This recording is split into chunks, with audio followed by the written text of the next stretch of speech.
अमेरिकी राष्ट्रपति Donald Trump ने बीते दिनों गाजा से फिलिस्तीनी लोगों को मिस्र और जॉर्डन में बसाने का प्रस्ताव दिया था, जिसे दोनों देशों और फिलिस्तीनियों ने न सिर्फ रिजेक्ट किया है बल्कि इस सोच की कड़ी निंदा की गई है।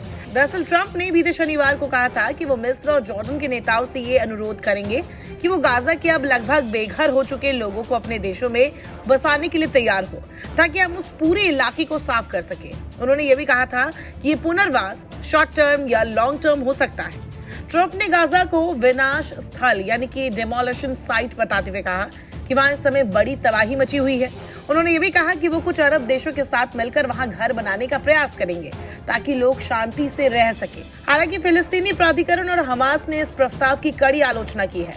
जॉर्डन और विदेश मंत्री अयमान सफादी ने पत्रकारों से कहा कि उनके देश द्वारा फिलिस्तीनियों के प्रस्तावित स्थानांतरण को अस्वीकार करना दृढ़ और अटल था। वहीं मिस्र के विदेश मंत्रालय ने एक बयान में कहा, फिलिस्तीनियों के अस्थायी और दीर्घकालिक स्थानांतरण से क्षेत्र में संघर्ष बढ़ने का खतरा है और इससे लोगों के बीच शांति और सह अस्तित्व की संभावनाएं कमजोर हो गई है। ट्रंप के इस बयान के बाद इजराइल की तरफ से कोई खास प्रतिक्रिया सामने नहीं आई है, लेकिन कुछ रिपोर्ट्स में कहा जा रहा है कि इजराइल सरकार में कुछ नेता और अधिकारी ट्रंप के इस बयान को सही मानते हैं और ऐसा ही ऑफर इजराइल के कुछ नेताओं ने पहले भी दिया था। हालांकि मूल रूप से ये विचार इस चिंता से जुड़ा हुआ है कि गाजा से फिलिस्तीनियों का विस्थापन भविष्य में उनकी वापसी की संभावना को खत्म कर सकता है, जिससे फिलिस्तीनियों के लिए ये नया नकबा हो सकता है।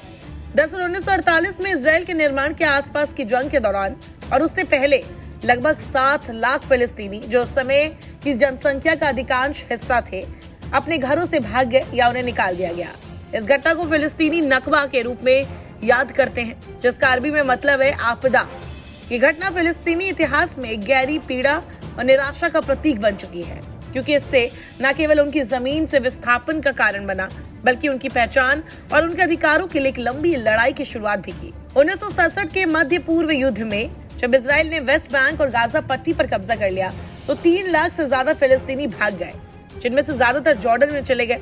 इजराइल का कब्जा करने का काम अब तक जारी है और फिलिस्तीनी अपने अधिकार को लेकर आज भी वही डटे हुए हैं। इन दलीलों को समझते हुए मिस्र और जॉर्डन ने गाजा के शरणार्थियों को अपने देशों में स्वीकार करने के विचार को जंग की शुरुआत में ही खारिज कर दिया था, जब कुछ इजरायली अधिकारियों ने ये प्रस्ताव रखा था। दोनों देशों ने इजराइल के साथ शांति समझौता किया है, लेकिन वो पश्चिमी तट, गाजा और पूर्वी यरूशलेम में एक स्वतंत्र फिलिस्तीनी राज्य की स्थापना के समर्थन में है। उन्हें डर है कि अगर गाजा की आबादी का स्थायी विस्थापन हो जाता है तो एक स्वतंत्र फिलिस्तीनी राज्य की संभावना पूरी तरह से खत्म हो सकती है। यह स्थिति उनके द्वारा किए गए शांति समझौतों और क्षेत्रीय स्थिरता के लिए गंभीर खतरा बन सकती है।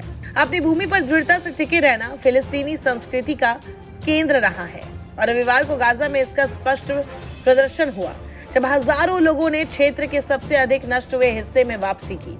मीडिया रिपोर्ट्स की माने तो फिलिस्तीनी लोग भी ट्रंप के इस सुझाव से बेहद नाराज हैं। उनका मानना है कि वो अपने पूर्वजों की पवित्र जमीन छोड़कर कहीं नहीं जाएंगे। सीजफायर के तहत इन फिलिस्तीनियों को उम्मीद है कि एक नई सुबह जरूर होगी। गाजा को फिर से बनाया जाएगा और वो यही रहेंगे। नमस्कार, मैं हूं मानक गुप्ता। अगर आपको हमारा ये वीडियो पसंद आया हो तो इसे लाइक और शेयर जरूर करें और हाँ, हमें सब्सक्राइब और फॉलो करना ना भूलें ताकि आप देश और दुनिया की कोई खबर मिस ना करें।